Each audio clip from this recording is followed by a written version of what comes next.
In this video, we're going to talk about charter schools and how they fit into the Wisconsin public school system. In Wisconsin, education is governed by a Wisconsin public school system that operates with school districts that are governed by locally elected school boards. And those school boards then appoint and hire superintendents who govern the district. In Wisconsin, we have about, give or take in a year, 422 school districts in Wisconsin. And in Wisconsin statutes, a school board's authority is dictated by statute. A school district is a creature of a statute. It is created by statute, and the authority of a school board is dictated by the statute.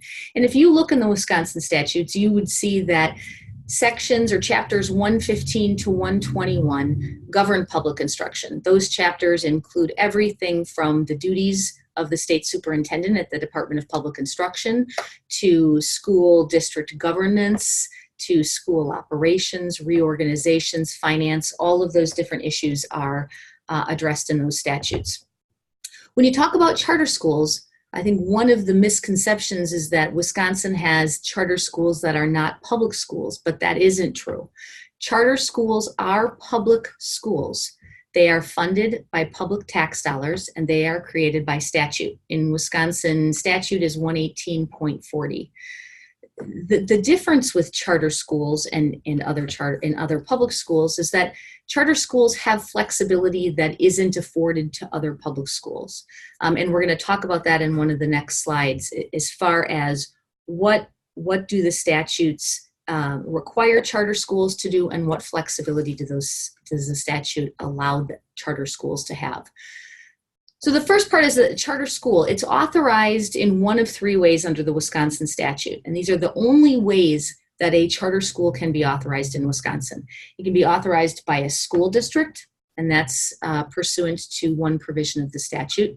It can be authorized by a number of different organizations set out in the statute, and those include the City of Milwaukee, University of Wisconsin-Milwaukee, University of Wisconsin-Parkside, MATC, the Wisconsin Technical Colleges, the UW, OEO, Waukesha County, Menominee Nation, and Lakota Ojibwa Community College. Those specific entities can also authorize a charter school. And then the third way is that it can be authorized by the UW System's Office for Educational Opportunity. And I'm sorry, I included that in the second one, but I didn't mean to. That is the most recent addition to the statute, and that allows the Office of Educational Opportunity in the University of Wisconsin-Madison to authorize an independent charter school. When you talk about those three different ways, we sort of refer to them as charter schools that have a district authorizer, 2R charter schools, and it's part of that second bullet point, and 2X charter schools. So you'll hear me refer to that in the additional slides. When you talk about a district authorized charter school, you have two different kinds, an instrumentality and a non-instrumentality. Instrumentality district authorized charter schools. The difference with instrumentality and non-instrumentality is charter schools that are instrumentality, their employees and staff are all employees of the school district, and they have to be under the statute. In non-instrumentality charter schools, the employees and staff cannot be employed by the school district. So in those charter schools, while they are also authorized by a school district, their governance board hires the staff for the school. The 2X and 2R charter schools, the statute is very clear that they are not instrumentalities of any entity. And those 2X and 2R charter school governance boards hire all of the staff and the administration of their schools.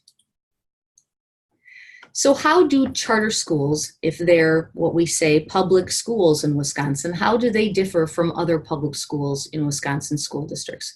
Well, first of all, when we talked a slide ago about those chapters of the Wisconsin statute 115 to 121, there's a provision in the charter school statute that says unless it's explicitly stated in a statute, charter schools are not subject to that section of the Wisconsin statutes. They aren't subject to all of those statutes that public school districts are subject to. Another difference, charter schools, they're not governed by an elected school board that you see in all of the school districts. Instead, they are governed by a non-stock legal entity, which is usually referred to as the governance board of the charter school. The governance board is its own entity, its own organization, generally a non-stock corporation that has autonomy under the charter school statute and as dictated by the charter contract to run the school. It's responsible for the expenditure of public funds, very similar to a school district board of education. And if it's a governance board of one of the 2X and 2R charter schools, which are sometimes referred to as the independent charter schools, although still public schools, if it is a governance board of one of those two school districts, they are the local educational agency, or the LEA, for purposes of special education. They have to provide special education to the students in those schools. In charter schools, the governance board, when it's a non-instrumentality or a 2X or a 2R, are the employers. So that the governance board is the employer of all the staff and the individuals who work in the schools. And the governance boards, when you talk about the differences with other public schools, they are similar to a board of education in that they can be sued and have claims brought against them under all the federal and state laws that an individual may use to bring an action against a public school board. In terms of a charter school, it's important in understanding how it fits into the whole public school system. It's important to understand the charter contract. The charter contract is a legally binding contract between the entity that authorizes the charter school and between the governance board, which is the entity that runs the charter school. They are two separate entities that come together and enter into a legally binding contract. That charter contract is what allows a school district or the Office of Educational Opportunity or one of the 2R entities, it allows them to authorize a charter school by entering into a contract with an entity for a charter school. The contract, when you talk about it, it has to have certain required provisions that are in the statute because the statute dictates that. It defines the mission and the methods that are used by the charter school. So for example, if it's the charter school is a direct instruction school under a model of direct instruction, that would be set out in the charter contract. It defines the roles of that authorizer and the roles of the governance board. It talks about how is the charter school going to be funded? What are the budgets? How do you come up with the budgets? What are those funding mechanisms and the issues that go around funding? The charter contract outlines admissions. Who may be admitted to the charter school? If it's a high school, the charter contract will specify that that charter school is only for 9th to 12th graders. If it's an independent charter school under 2X or 2R, that charter contract will indicate that students in the requisite grades from all over the state of Wisconsin can apply for admission. The charter contract will clarify educational rules and regulations that are agreed to by the parties. It's a means of both protecting the authorizer and the governance board. So all of the responsibilities, all of the obligations, and all of the authorities, all of the authority of the governance board and the authorizer, whether it be a district or the OEO or one of the other entities, are set out in that document. The charter contract will also talk about evaluating the school, evaluating the results, revoking the contract if an authorizer determines the charter school isn't meeting its obligations.